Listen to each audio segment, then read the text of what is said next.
नमस्ते नमस्कार वेलकम छ हजुरहरूलाई मेरो नयाँ भिडियोमा। हजुरहरू सन्चै हुनुहुन्छ होला भन्ने आशाका साथ आजको भिडियो स्टार्ट गर्न चाहन्छु। फेरि पनि धेरै पछि आइसकेको छु तपाईहरुको सामु अनुहार देखाउनका लागि। म चाहिँ आज बिहान उठेर रेडी हुँदैछु। कहाँ जाँदैछु भन्ने त हजुरलाई थाहा छैन होला हैन, मलाई मात्र थाहा छ। म चाहिँ सिन्धुलीतिर जाँदैछु। मेरो सिन्धुलीमा चाहिँ भोलि लाखबत्ती बाल्दैछ, त्यही भएर म चाहिँ सिन्धुली जाँदैछु हैन। अब हेरौँ बाटो कस्तो छ। अब हामी बीपी हाइवे त जाने हैन आज, अनि यता हेटौडाको बाटो हुँदै निस्किने हो, मरिन हुँदै निस्किने हो हामी चाहिँ आज। हेरौँ कतिखेर पुग्छ। अब 7 बजेको गाडी छ।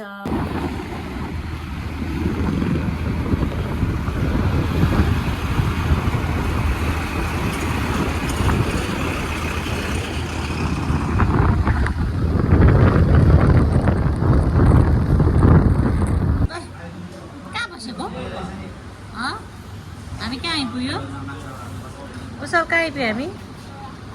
हेटौडा आइपुग्यो। यता हेर्दै उठेर कहाँ बसेको हौ?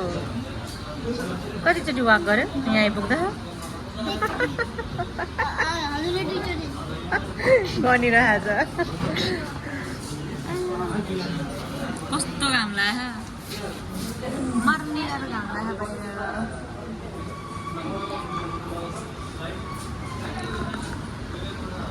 के भयो?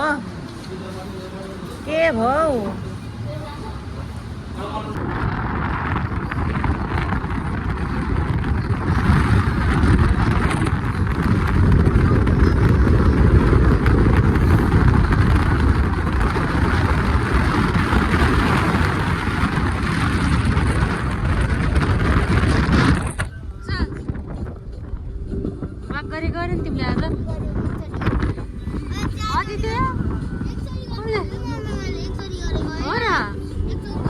होइन होला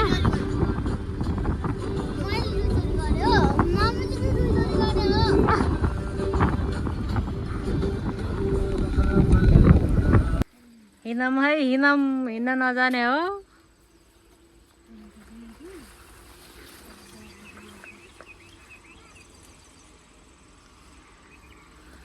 हाम्रो गाउँ है गाईचहरू। गाईचहरूलाई देखाइदिनु पर्छ।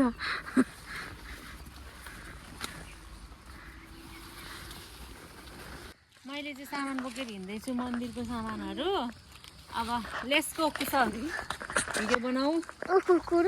यतातिर छ पपी, यो चाहिँ हाम्रो गाउँ, अनि यता छ केटाकेटीहरू गुलेली बोकेर हिँड्छ एउटा गाउँ आउने बित्तिकै। है पपी, अनि म छु यता।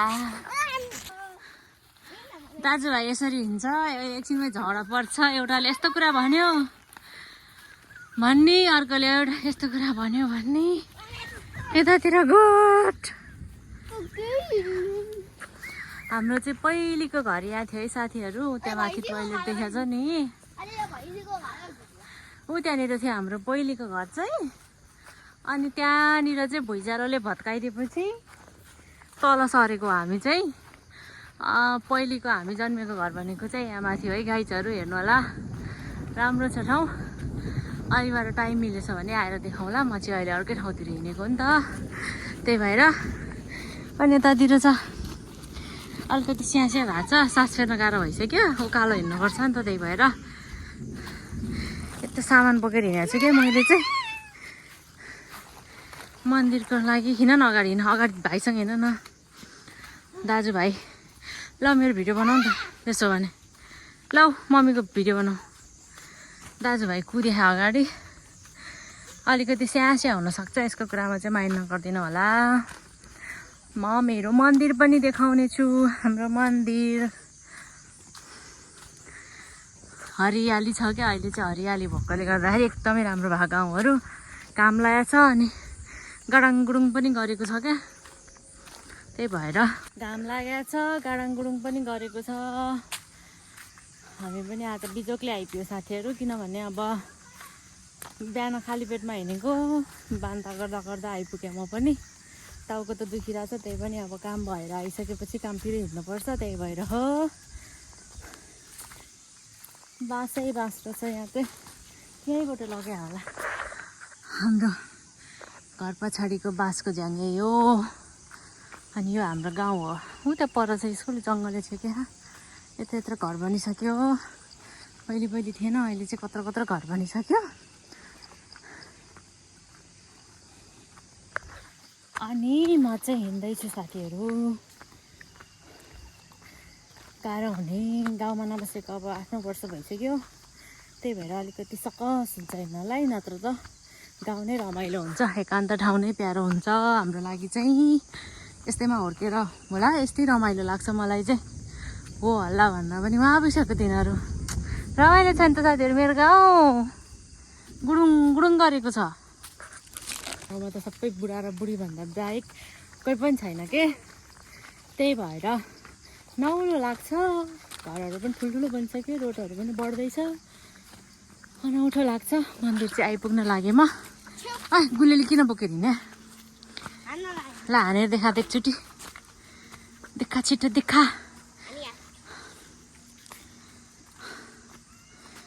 के भयो कुशल, थकाइ लाग्यो?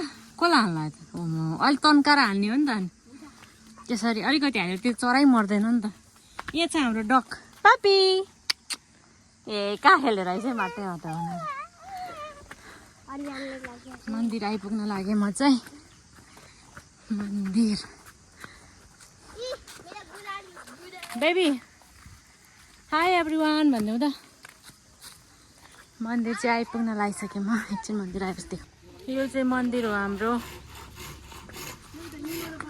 हेलो भन्नु त यतापट्टि हेर।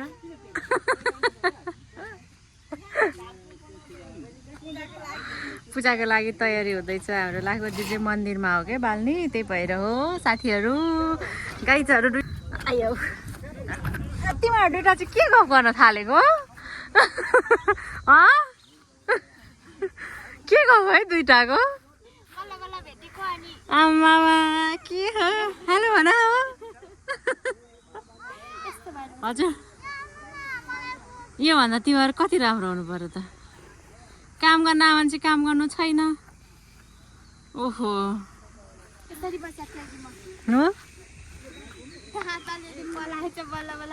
पलाउँदैछ दाँत।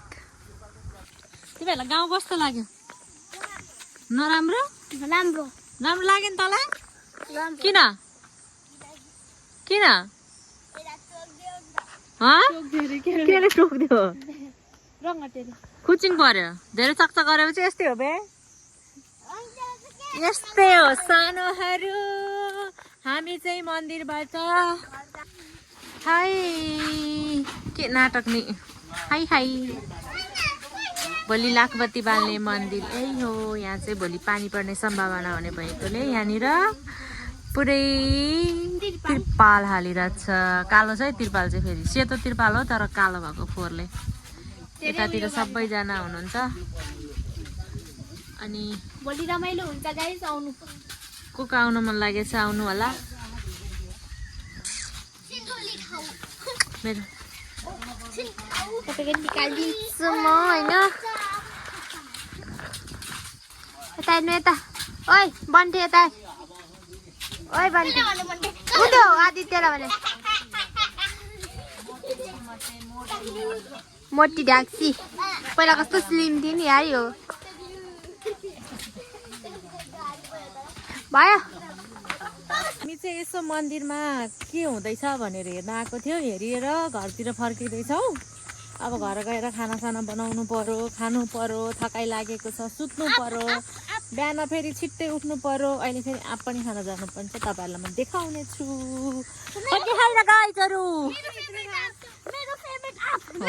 काँचो आँप, काँचो आँप खान जान्थ्यो पनि। काँचो आँप खान जाने। गाइज के भयो गाइज? यो चाहिँ मेरो गाउँको नाइट भ्यू है साथीहरू। घाम डुबिसक्यो। सुई सुई गरेको छु मैले त। पानीले खोर्सानी र आँप खाइदिएको। नुन खोर्सानीसँग आँप, त्यही भएर पिरो भइरहेछ।